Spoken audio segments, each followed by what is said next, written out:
So কিছু সম্পর্ক এমন হয় না, যতই ডিস্টেন্স হোক না কেন মনের টানে ঠিক পৌঁছে যাওয়া যায়। তো লাইফে ফার্স্ট টাইম ট্রাভেল করছি, তাও আবার 2500 কিলোমিটার।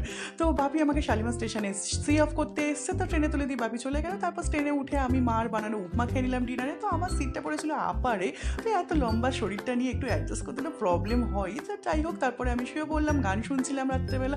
তারপর পরের দিন সকালবেলা উঠে সেই প্রাকৃতিক দৃশ্য দেখা, গান শোনা, মুভি দেখা, এই করে সময় কাটাচ্ছি। কারণ 41 আওয়ার শিডিউল টাইম, তারপর তো লেট হয়ে আরও বেশি টাইম লাগে। তারপর সন্ধেবেলা আমি একটু অ্যাডজাস্ট করে নিয়েছিলাম, সাইড লোয়ারে সিটের কাছে একটু বসেছিলাম, গান শুনছিলাম আর প্রাকৃতিক দৃশ্য দেখছিলাম। তারপর আবার এখানে এখন ট্রেনটা মহারাষ্ট্রের মধ্যে ওপর দিয়ে যাচ্ছে, তো আমি একটা প্ল্যাটফর্মের বাইরে দেখছিলাম কী আছে। তারপর শহরের দিন সকালবেলা এখন তো মানে খুব এক্সাইটেড কখন পৌঁছবো। তো এখন পৌঁছে গেছি রাজকোটে, এখান থেকে আর 3 আওয়ার্স মাত্র, তারপরে পৌঁছে গেলাম জামনগর। তো দাদাভাই তো এসেছিলো আমাকে নিতে। তো তারপরে স্টেশনে নেমে দাদাভাইয়ের সাথে 5 মাস পর দেখা হলো। তারপর এখান থেকে বাইকে করে চলে গেলাম ফ্ল্যাটে।